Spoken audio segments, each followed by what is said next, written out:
विश्व पर्यावरण दिवस पर झारखंड वन विभाग कई तरह के कार्यक्रमों का आयोजन कर रही है। आज सोमवार को प्रधान वन संरक्षक संजीव कुमार ने विश्व पर्यावरण दिवस पर आगे होने वाले कार्यक्रमों की मीडिया को जानकारी दी।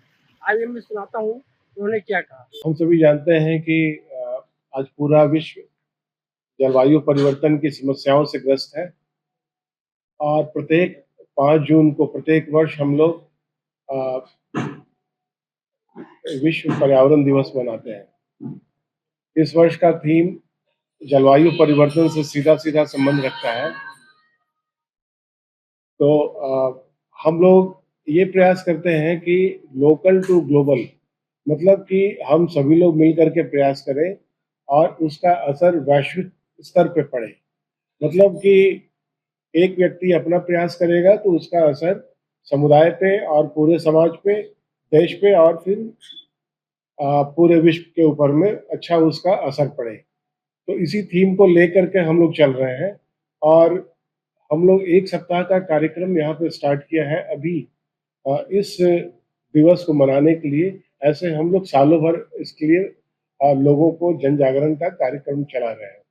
हम सभी जानते हैं कि कोई भी प्रयास अकेले संभव नहीं हो सकता है जब तक कि सोसाइटी के सभी लोग, सभी वर्ग मिल करके उन समस्याओं के बारे में नहीं समझेंगे और उनके समाधान के बारे में कुछ नहीं सोचेंगे, तब तक किसी भी समस्या के ऊपर में हम लोग काबू नहीं पा पाएंगे।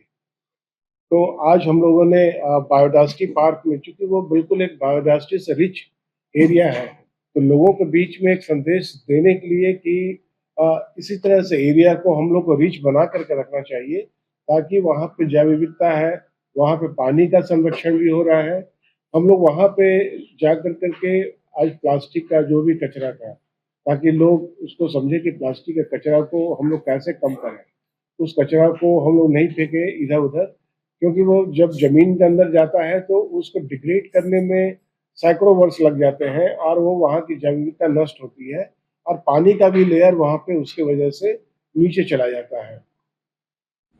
कल हम लोग फिर करेंगे और हाफ में वहाँ पे बर्ड वाचिंग का भी, वहाँ पे कौन कौन सी चिड़िया वहाँ पे है, क्योंकि जो चिड़िया होती है वो हमारे प्रकृति के संतुलन पे बहुत ज़्यादा प्रभावित करती है। उनकी संख्या, उनकी वैरायटी, उस पे करेंगे और वहाँ पे सफाई का भी कार्यक्रम हम लोग चलाएंगे। इसी तरह से लोगों को जागरूक करने के लिए हम लोग 3 तारीख को साइक्लोथॉन और वॉकाथॉन कर रहे हैं। यहाँ से ऑक्सीजन पार्क और फिर यहाँ से हिरू चौक पे हम लोग पैदल का रखेंगे लोग को चलने का और साइक्लोथॉन करेंगे यहाँ से ऑक्सीजन पार्क जाने का, जिससे लोगों के बीच में संदेश जाए। कई लोगों ने इस पर रजिस्ट्रेशन कर लिया है और वो लोग इसमें पार्टिसिपेट करेंगे, बल्कि हम लोगों को इनवाइट करना चाहते हैं इस प्रेस कॉन्फ्रेंस के माध्यम से कि ज़्यादा से ज़्यादा संख्या में इसमें पार्टिसिपेट करें। 4 तारीख को हम लोग स्कूल के बच्चों को इसमें शामिल करने के लिए पेंटिंग का कंपटीशन यहाँ पे करवाएंगे और 5 तारीख को, जो कि बड़ा कार्यक्रम है, जिस दिन पूरे पूरे विश्व भर में कार्यक्रम मनाए जाते हैं और हमारे देश में, हमारे राज्य में भी कई जगह कार्यक्रम इसमें लोग कर रहे हैं। तो हम लोगों का भी यहाँ पे पलाश में कार्यक्रम करेंगे, जिसमें कि बैंगलोर से लॉ के बहुत बड़े प्रोफेसर इसके इन्वायरमेंटल लॉ के बारे में लोगों को बताएंगे कि क्या करना चाहिए और क्या नहीं करना चाहिए। क्योंकि जब तक हम ये नहीं जानेंगे कि कौन सी चीज़ एक्सेप्टेबल नहीं है, तो उसको हम उसके के प्रति हम लोग जागरूक नहीं हो पाएंगे। इसके अलावा बिरसा एग्रीकल्चर यूनिवर्सिटी और दूसरे कई संस्थान के जो वैज्ञानिक हैं, वो इसके बारे में, क्लाइमेट के बारे में कैसे हम लोग कंट्रोल कर सकते हैं, कैसे उसको कम कर सकते हैं, इनकी समस्याओं को, इसके ऊपर में प्रकाश डालेंगे। तो ये हमारा अभी का कार्यक्रम है और सालों भर जो हम लोग कार्यक्रम चलाते हैं, आप सभी जानते हैं कि वृक्षारोपण तो करना ही है।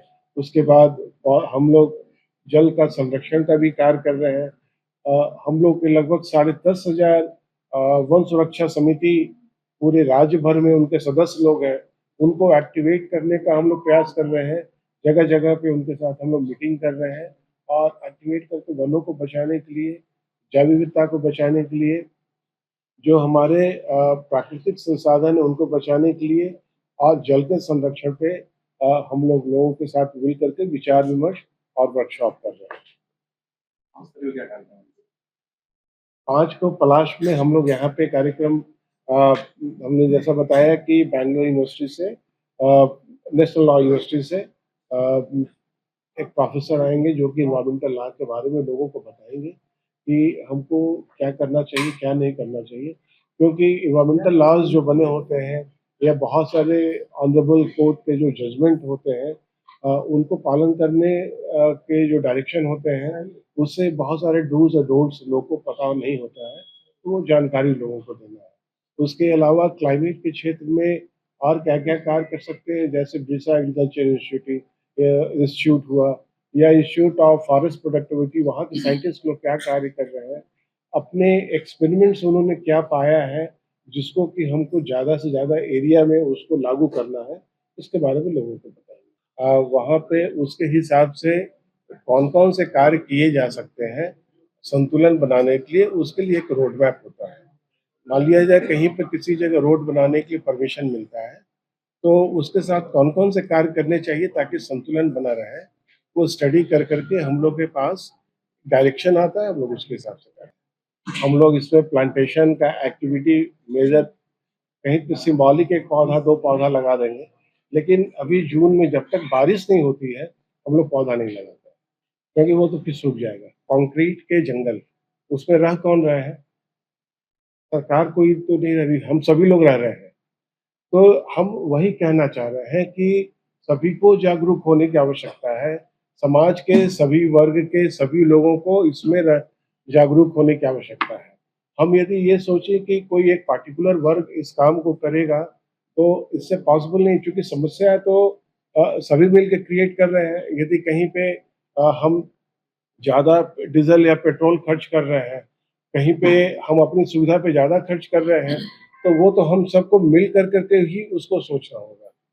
जब तक हम लोग मिल करके नहीं सोचेंगे तब तक कोई एक पार्टिकुलर संस्था इस पे काम नहीं कर सकती। ठीक है सर, लेकिन आपके ही ऑफिस के आगे में एक फ्लाईओवर बना, वर्षों पुराने पेड़ कटे, रांची के लिए क्या आप लोगों ने कोई प्लान किया? हरमू चौक पर जाइए, अभी देखिए सैकड़ों पेड़ जो है कट।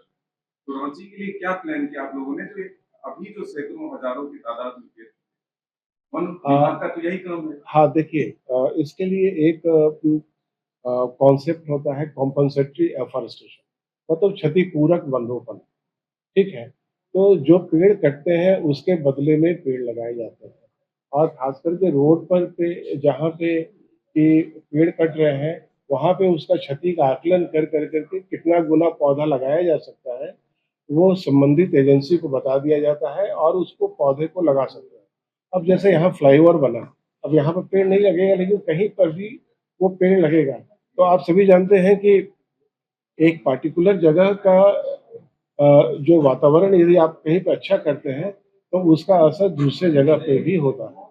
तो ऐसा नहीं है कि दूसरी जगह पौधे नहीं लगेंगे या लगेंगे तो उसका असर दूसरी जगह नहीं होगा। आपके राज्य की खबरें, आपके शहर की खबरें सबसे पहले जानने के लिए देखते रहें अमर उजाला। चैनल को सब्सक्राइब जरूर कर लें और पाएं हर अपडेट।